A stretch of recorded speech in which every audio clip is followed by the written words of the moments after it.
I'm not pulling out of my driveway. We all know what that means. It's time for another Drive to Work Coronavirus Edition. So I've been lining up some fun interviews, and today, someone from Wizards. It's Dave Humpherys. Hi, everyone. Okay, so Dave, I'm going to start with the question I've been asking everyone, which is, how did you start playing Magic? I started playing Magic during my spring break of, I guess it was 1994, my senior year in college. And I had a couple of my high school friends had been really into gaming, and we played games kind of together all through high school, and went down over spring break. One of my friends had bought some cards and was playing with my other friend, and they're like, you got to check this out. It's great. I picked it up over spring break and kind of kept playing it every once in a while. I showed some friends at college when I got back there, and had really been playing mostly ever since. Okay, so you started playing, what set did you start playing with? Technically, when I first went into stores and got cards, it was with Unlimited. Unlimited was pretty much what was available. And then shortly around that time, Antiquities, I think I found in stores as well. Okay, so the first time I remember interacting with you or knowing your name is at the Ice Age pre-release. Yeah, it's been a while, but that was a worldwide pre-release, sort of a one-of-a-kind in that sense. It was the largest event for a very long time. It was simultaneous with Canadian Nationals, so Darwin Castle, one of the people that I played Magic with a ton, as many of you know from Team Yermove Games. He drove us to Toronto to go play in this pre-release from Boston, so we, made a big road trip to go to this event. It had... it was advertised the first prize was a diamond, 3 diamonds and a Ice Age medallion, and you won a couple boxes of Ice Age, which I guess is not as amazing compared to that. But it was just this cool, special one-off event. It had a lot of funny things going on in the event where this is still when you played for ante, and you couldn't get all the lands you wanted. Maybe you could have swapped a couple lands, I think, but I remember... I would play someone, I beat them, I won their mountain, and they're like, hold on, I need to sideboard because now I don't have enough mountains to play red in this limited event anymore. So it was a much different age, and there was someone that told me they were afraid to play their Icy Manipulator in the tournament because it was for ante, but very different environment. Okay, so a little behind the scenes here is when we were putting together the first Pro Tour, we wanted to get a list, and we were trying to get as many pros as we could to the event. And I threw your name on the list because you had won the Ice Age pre-release. I'm like, there's a name. Let's invite Dave. And so we threw your name on the invite list. So I know you got invited to the very first Pro Tour. So what was that like? Yeah, it was exciting. I remember a lot of my friends had to call in to try to, get one of the slots. So I was glad I didn't have to deal with that. It was exciting. It was a disappointing event for me at some level because I started the event 5-0, and I think I just needed to win either of my last 2 rounds. It was only 7 rounds before the cut to top, it was 16 maybe for that one. But so I went 5-0, just had to win one of my last 2 rounds. I lost to Eric Tam and Dennis Bentley in the last 2 rounds, and they had cards that were well poised for what I was trying to do. Dennis Bentley played his Autumn Willow before I could play mine, which at the point meant the legend rule at the time I couldn't play mine, and I just lost. Or it was kind of a close thing. And I had a goofy deck that had 4 Sinbads in it, which is not as good as a lot of other options that could be playing at that time. But I had a tendency to play really kind of offbeat decks, and I had 4 control magics and. That was my favorite go-to removal when everybody else was playing other sorts of stuff like Swords to Plowshares or whatever. Okay, so I think you obviously went on to be a Hall of Famer. Probably, I guess your biggest event was, Washington, D.C.? Yeah, that was, certainly that felt like one of the most important events where, we're thinking of the same thing that, the first Team Pro Tour, I played again with Darwin Castle and Rob Doherty. We just did very well in that event. That event, I look back and the people that I played in my seat, so I played in the middle seat, which, I don't know, a lot of people tended to have, again, good players in middle seats, but just good teams in general where like I think how much I can go backwards in memories, but like in the finals, I played. I'm going to forget Alan Comer, a Hall of Famer. Before that, losing internet a little bit here, but before that, I played against Steve Omas in the semifinals. I played against Mike Long in the last round of Swiss to advance to the top four. Before that, during the day, I played people that you know by first names. I played against Randy, and I played against Kai, and I played against like almost every person I played against in day two, and the top four was like a future Hall of Famer. It was, people look back at some of the old events and, those were kind of easy. That was a different time. But yeah, like, again, team events in general tended to have like really good competition by the time you got to later rounds. And that event was pretty special. Like, I think I had figured out some stuff about predicting what people would do in sealed deck where like it was sort of just a given that you expected everyone to have black in the left seat of that Rochester draft. So I kind of predicted that the person in the left seat would play black in the sealed event portion, and then we metagamed our sealed decks to take advantage of that and expect to play against the black deck and play good decks against black decks in that seat. And so at least I think that got us well poised to get into day two with a good record. And then, we obviously had a really good team given that my whole team is in the Hall of Fame now. Okay, so you obviously had a very illustrious Pro Tour career. You got into the Pro Tour Hall. What was it like getting inducted to the Pro Tour Hall of Fame? Yeah, I mean, it was really fulfilling. I mean, I was in a way kind of surprised in the first year. So I was inducted into the second year. The first year I finished kind of disappointing in my mind. I don't even really remember exactly where I was, but like maybe 8th or 9th or 10th or something. Again, that balloting was a little different. So, I mean, it was surprising and rewarding to finish then second in the class of the next year. I think some of that came down to...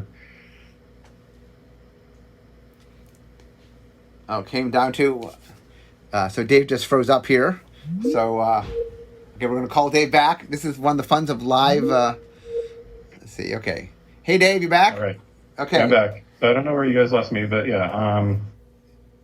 So yeah, the first year I didn't have quite the resume based on stats, and then the second year I just had very good stats compared to the people that were left in it. But yeah, it was hugely satisfying. I mean, it was fun to go through the induction ceremony. It was fun to be able to, the Wizards flew out a guest, and I brought my mom out with me to that event, and I think it was really important and special for her to be able to be part of that, as someone who had supported sort of my hobbies through all my life. Yeah, it was just really satisfying. I mean, again, at that point, Magic wasn't something that I was quite as involved and passionate about, but it was, a really special weekend and event for me. Okay, so you have a very illustrious career as a pro player. So how did that transition to later being a Wizards employee? Yeah, so I mean, it became a sort of a roundabout thing where. So I was in grad school. I was in grad school at MIT. Got a PhD in biology, studying epigenetics. So it's sort of a weird starting place in general to be where I am now. But all my pro play was during that window, mostly when I was in grad school. After that, I had a good friend take a job in game design for one of Magic's competitors. And so, I was working as a game designer for about 7 years after I had finished up grad school. I finished up grad school, took a year to travel. I actually was Magic very seriously around that time. I had like back-to-back world's top fours right after grad school. Then after that, it's like, all right, I need to figure out what I'm doing. I took a full-time game design job, did that for 7 years. That I could tell that, things were at a point where I needed to move along from that position. And I contacted Mike Turian was the first person I contacted. And I was like, look, I'd really love to work for Wizards. Do you think you can help me get the process rolling and, talking to the right people? And before I knew it, I had an interview to be a development manager, which was, again, in some ways sort of a new role there at the time. I was a development manager, and that was my first position. And I've since transitioned to being pretty much full-time designer and not manager. But okay, so What was the first set you worked on? The first set I led was Avison Restored. The first set that I worked on, where I feel like the first set that I think I was on the development team for was M12, sort of halfway through. The first set that I was on all the way through for set design was Innistrad. Okay. And then the first set you led was Avison Restored? Yep. So that's pretty fast for Wizards. That's very fast.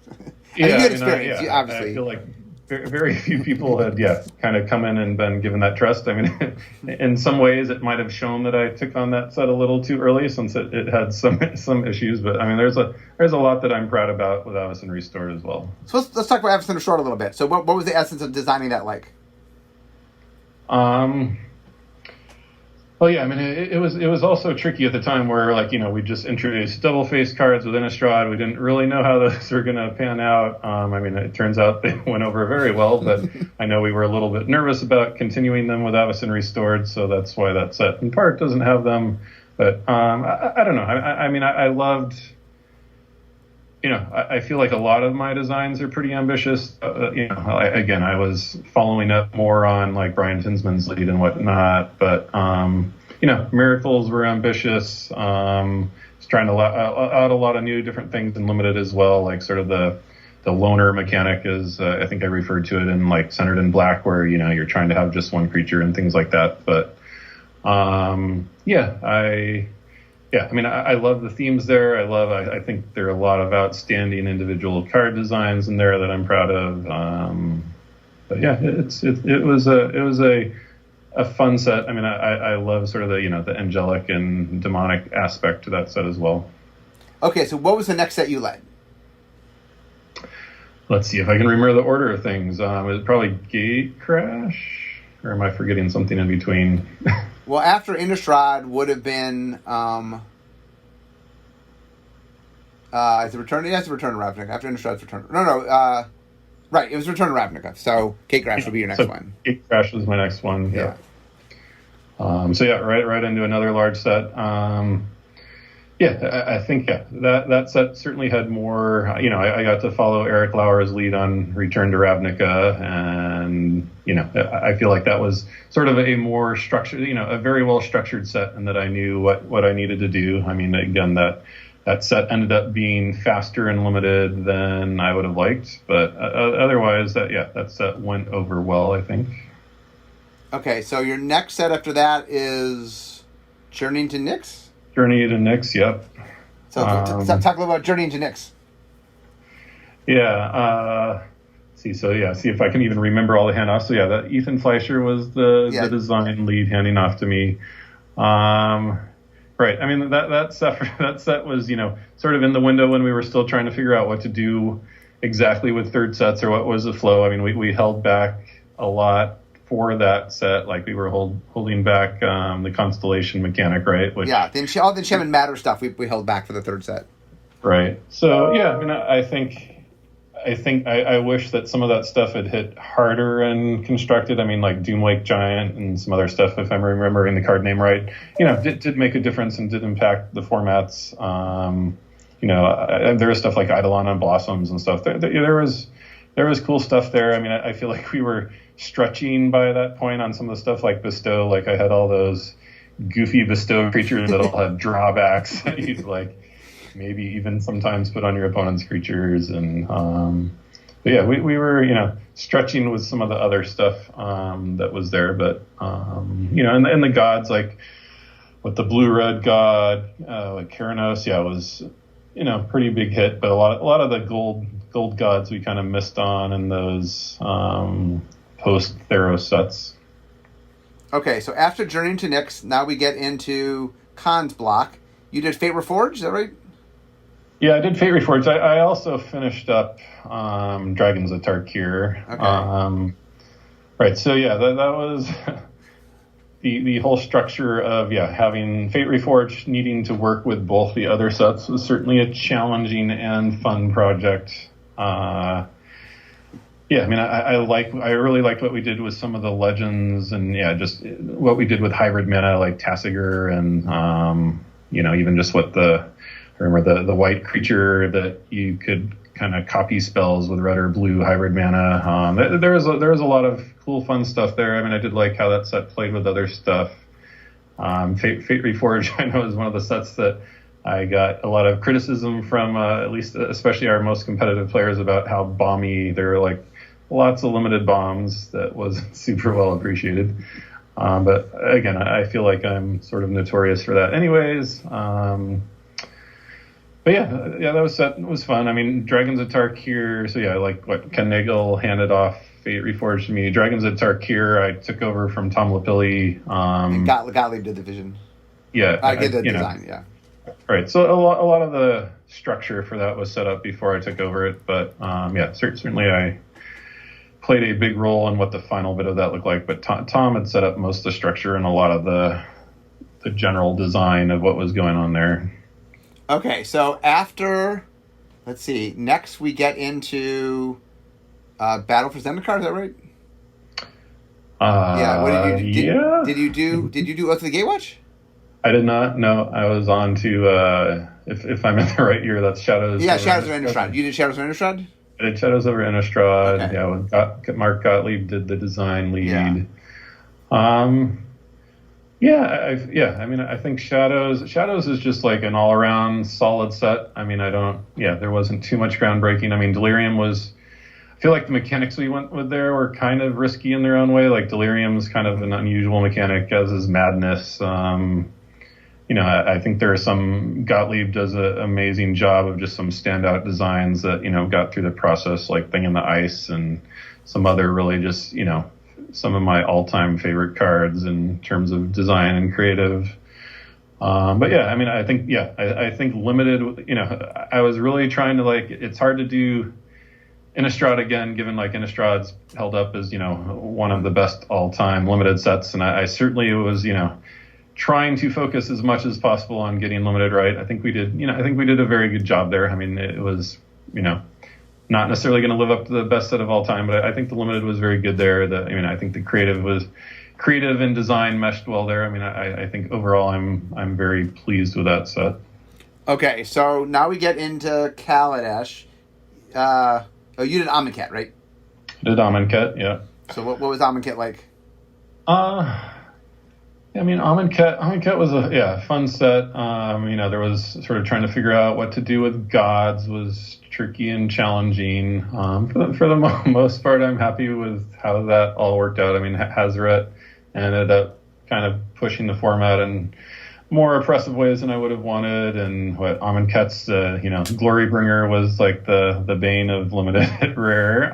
But yeah, again, a faster limited format than I would have wanted. That set, I mean, I think we've said, before, I think that set had just a little bit too much going on. I know I struggled with that set just in terms of -1/-1 counters. I feel are really hard to deliver on in a satisfying way. I know that, right? Like a lot of we certainly want to vary up what we're doing set to set and give players new challenges and all, but a lot of Magic's +1/+1 counters are just a really good mechanic, and if you do have -1/-1 counters and you can't do that, then it's I don't know. It's hard when you're going to tear things down and make things weak and less powerful, and games be more grindy, and I feel like that's a very hard starting point. I know I've questioned how much we want to do -1/-1 counters ever again. I mean, I'm sure there are going to be fans here that are upset with that, and I don't know that I'll get my way, but that's tricky. Right, it's just.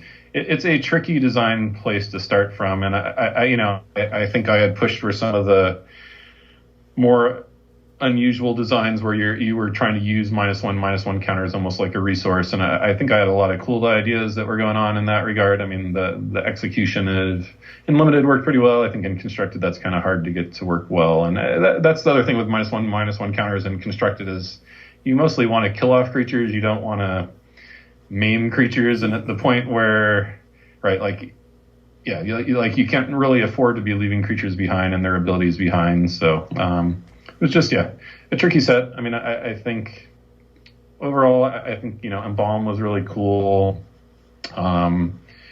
Aftermath cards, again, a lot of people didn't love the frame execution there, but I think in general, those cards were really cool. I think a lot of the other elements of the set there I really liked. But yeah, we had probably too much stuff going on in that set to all deliver on well. Okay, so next we get Ixalan Year, and then after Ixalan was Dominaria. Did you work on anything that year? Yeah, so Dominaria I led, so that was my first set design lead. So, I mean, I imagine you've given some amount of background on that. I mean, yeah. Eric, it was technically handed off to Eric Lauer for a couple months. But yeah, I mean, so again, a lot of that just being more like, I had a lot more responsibility on that set than most of my previous sets. Like I had a lot more time to try to carve out how things would work. And I had the benefit of Eric trying to provide some of the initial structure. Right. So yeah, I mean, Dominaria was super well received. I mean, it was fun to be working on that set, given, I had been playing since '94. Yeah, there's a lot of fun, nostalgic stuff to work with. I feel like, we could rely on a lot of the resonance that's provided by sort of, the more traditional fantasy elements there. Yeah, I think just overall we delivered really well. I mean, the set's pretty straightforward. Sagas, I think, are like a home run. I'd done a lot to try to simplify the saga execution that I'm glad I pushed on to. I don't think we needed to do anything more fancy than we did there. The legendary 1 per pack and just legends in general, I think were a hit. I mean, again, it's one of those sets that our fans. Many fans have told me how much they love that set, both in Constructed and Limited, and a set, that I'm really proud on, and that I'm glad I got the opportunity to do a lot of work on it. Okay, so the next year is Guilds of Ravnica, Ravnica Legions, and War of the Spark, and I know you are War of the Spark. Yeah, I'm War of the Spark, which you did the vision design for. I did. So War of the Spark again. Yeah, War of the Spark again. In contrast to Dominaria, War of the Spark again was super ambitious set. Knew that going in. I mean, it was also fun as the first event set and trying to define what that means. Where the set's more about kind of the story than some of the other things that the set would otherwise be about. I mean, I'm glad we pushed for, or I pushed for some of the stuff we ended up doing. Like again, the 1 Planeswalker per pack, the uncommon Planeswalkers. Right, I mean, you're king of 1 per pack. That seems to be. I am. Well, yeah. I mean, it wasn't even. Again, it was funny. Ethan Fleischer was the one that sort of recommended 1 legend per pack for what would have been like a second Dominaria set, and then that wasn't, and it didn't end up going through for the follow up set. And you used it, yeah. And then I once he's like, all right, well, once we couldn't do that, I totally was, all right, this is a great idea. Ethan's idea is great. I'm going to do it here. And then I liked how it worked for Dominaria. Let's do it again for War. One of the things I want to point out, that you know this, but the audience might not, is that one of the things that you like to do is you like to be on the vision design team as well as the set design. I mean, you lead the set design team, but you are on the vision teams of the sets you lead, which not all set designers do. Yeah. I think a lot of this in terms of the handoff, I mean, historically, I know just process-wise, there have been hurt feelings and sort of rework and all sorts of issues that arise from early design hands off to later design, where that was in the process for as we transition stuff. And there's sort of the why didn't you tell me this earlier? Why couldn't we have worked at this earlier? And I just want to be on the early part of the process to, as early as I think things aren't going to work, try to steer things in other directions. I mean, I try to be at the same time very hands off. I try to not design cards, not design mechanics all that much in that early process. But I'm looking to steer things. If I can tell I'm likely going to need to change thing, or if I need you to help solve this problem that I'm not sure I'm going to be able to solve, I want to be in those meetings and trying to get those discussions happening as early as they can. Were you nervous when I handed over 36 Planeswalkers? No, not really. I mean, again, I feel like I had sort of... You were there. I mean, you were there at the Vision part, so yeah. Right. I mean, I had even, I think you proposed going up to some very large number, and I'm like, Mark, we can just go all the way to, whatever we need to 1 per pack. So I I wasn't intimidated by that. I mean, again, like, right, you've already talked about how we said some other mechanics more like skirmish and things like that I didn't have confidence in. And, again, that was the sort of thing where I liked being on the earlier part of the process. I mean, war, I'm again super proud of. I mean, I think we made some, we certainly made some power level mistakes. Like, again, not to the point where we've, had to deal with them in standard, I guess let's say, but like, cards like, Teferi certainly ended up more oppressive than we would have wanted, or I would have wanted. And like, I do hope people can see beyond some of the outliers in terms of power. I mean, I think a lot of what we did for uncommon planeswalkers and rare planeswalkers was really excellent and fun. There are just a lot of cool designs. I think like we really hit on the core identity of the planeswalkers really well. Like, we designed to the planeswalkers well. Like I'm proud of those designs. I think again, this, other than planeswalkers, like the set actually was pretty straightforward. Just like, this is Magic in the way that people appreciated about Dominaria, like proliferate. It was a returning mechanic that wasn't doing anything too out there, and amass, I guess conscript called earlier. Amass also was just, I think pretty fun, good, solid gameplay. I mean, I think limited gameplay for War was more polarizing. I mean, I personally love War Limited. I think it's really, really good. But yeah, I know it's more polarizing. I knew it would be more polarizing. It was, in our internal testing, it just had a steep learning curve. New players against new players loved it. Experienced people with the set versus experienced people loved it. But yeah, like if there was ever a gap in experience levels with that particular set with War, it tended to like end up with people being unhappy, which we sort of saw in internal testing, and I think I saw it reflected in the real world. Okay, let's move ahead to, we have one more set here has come out. Let's talk about Ikoria. Yeah, Ikoria. So yeah, again, yet another really ambitious set. Don't worry, my next some coming up are not as ambitious, but Ikoria is super ambitious. I mean, I feel like we went all in on the build a monster concept. I mean, I feel more and more just about some of my own design goals and where we want to be. Some people felt that there was stuff to take out of the set. Like, I talked about Amonkhet that I think had too much. I mean, I think some people felt that way about Ikoria, but like, whereas in Amonkhet, it was a whole bunch of disparate mechanics. Like, I feel like Ikoria, it was a lot of stuff, but it was all pointing towards one thing, and that was the note that we wanted to hit. Like, it was all about making awesome monsters. So I was hesitant to pull back there. And again, I think it was correct in the way that we approached that. I mean, I think Mutate's a ton of fun. Like, all the mechanics, pulled well in our testing internally, and I think that's pretty much reflected externally. I mean, obviously, Companion we overshot on, and I wish I could go back and reevaluate how where we were. I mean, I'm still of the mind that Companion was certainly had huge potential upside. I'm glad that we were willing to take risks like we did with Companion. I mean, we overshot, but I think there were very big upsides there in ways that other cards or mechanics don't deliver on and then fail us. And it was more like, well, why did you try that? I feel like there was something for people to really latch on to with Companion. If we got it exactly right. I think the landing strip was pretty small for that. Yeah, but one of the things that's interesting as I look at sort of the history here is I find you sort of coming into your own. Like I some of the early sets, you were sort of finding yourself. But like if you look at, I feel like Ikoria and Dominaria and War of the Spark, that you've just been. I mean, all three of those sets, for example, were sets that I handed off to you, and I was very happy with how all of them turned out. I thought you did a great job.